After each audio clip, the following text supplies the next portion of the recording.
is why you should never leave your house unlocked. Part 1. When I was about 12 years old, I lived in Kansas. Both my parents were out and I was home alone with my 2 dogs.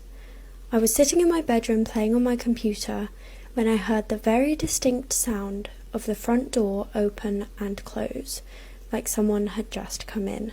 My dogs got up and ran into the living room, and so I just assumed my parents were home. I shouted for my mum to confirm this and heard no response. I paused my game and walked out into the living room to see, and as I did, I felt the hairs on the back of my neck stand up. I had heard someone come in, clear as day, but no one was there.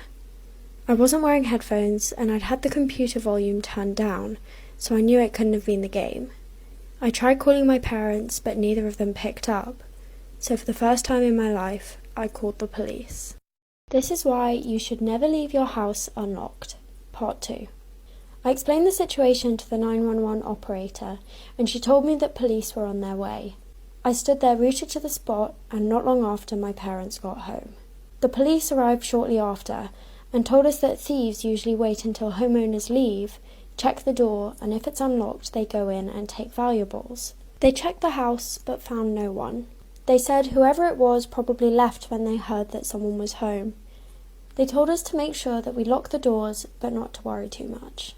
Not long after it happened, I told the story to one of my friends, and he said, "You only heard the door once. That means they were most likely already in the house. You just heard them leave." This is why you should never try using a Ouija board. My friends and I decided to play with a Ouija board after work in our office and spoke to a girl named Quinn. She didn't say much but seemed friendly enough, but when I mentioned my girlfriend, she got super mad and protective of me. When it got to 2 a.m, we said goodbye to her, but about a week later, in the middle of the night, the office block that we worked in burnt down. It creeped us all out, so a week later we used the Ouija board again near a lake and asked for Quinn. When we got through to her, we asked if she started the fire, to which she responded, yes.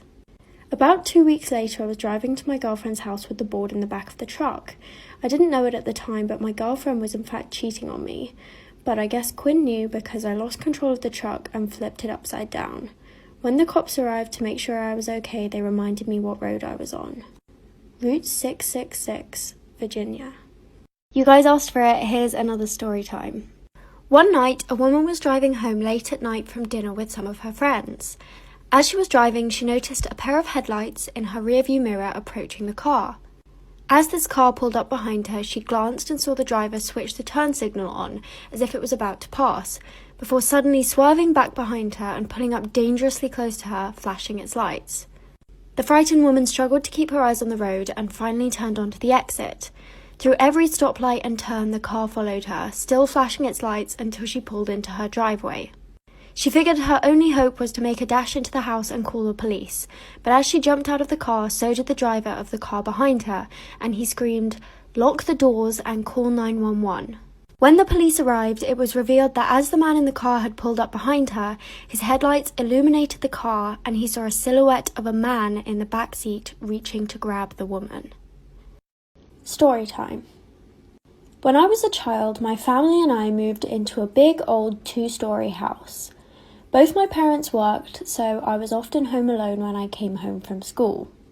One evening when I came home, the house was still dark.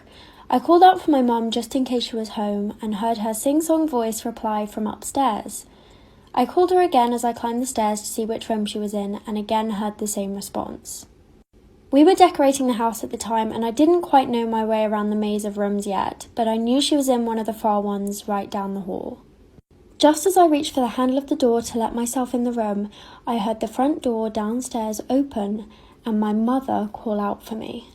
I jumped back terrified and ran down the stairs to her, but as I glanced back, the door to the room slowly opened a crack, and for a brief moment, I thought I saw something staring back at me.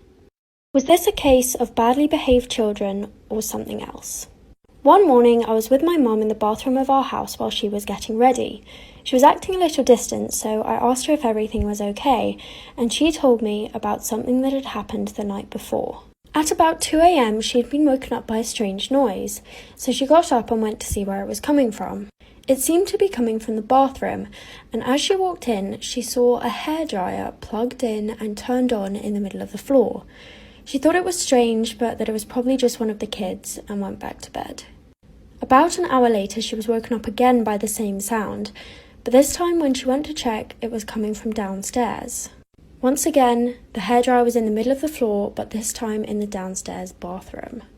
As she's telling me this story, I turn to look at the closet in her bathroom, and as I do, the entire light bulb smashes into pieces. Story time. My sister and I were staying in an old hotel in the middle of rural Montana. The building had been in use since the 1800s, and it was one of my sister's favourite places. But the night we stayed there, I was kept up all night by someone pacing around on the hardwood floor in the room above ours. The next morning, I asked my sister how she'd managed to get any sleep, and she said she hadn't heard a sound. Besides, the rooms above ours were carpeted and empty. The hotel staff confirmed this, and also mentioned that the upstairs of the building had once been used as an old ballroom. This house was so haunted, nobody could live there. In the 1870s, a family living in Surrency, Georgia, started experiencing terrifying paranormal activities in their home. They reported witnessing objects soaring across rooms, hearing laughter and crying, and seeing red eyes staring into their house.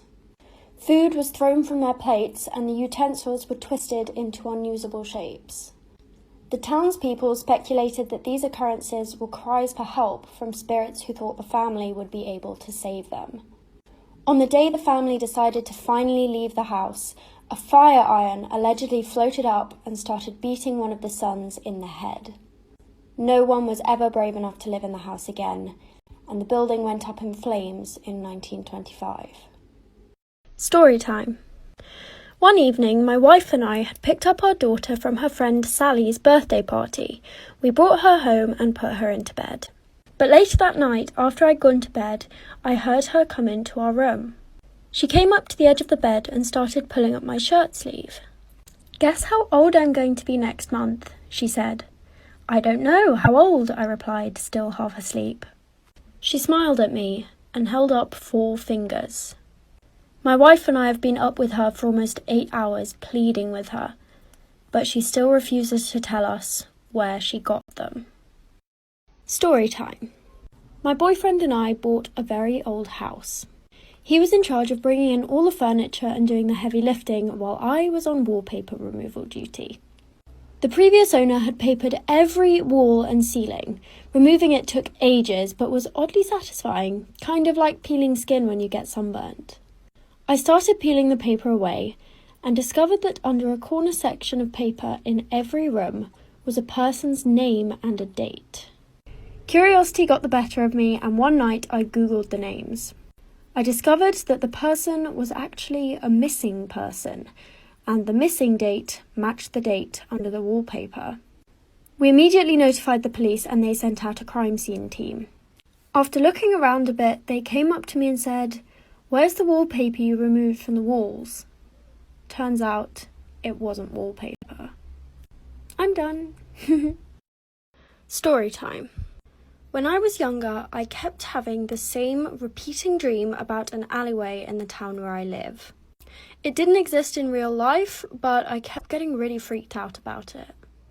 One night, when I was having the same exact dream, a strange man in the alleyway told me I needed to go there.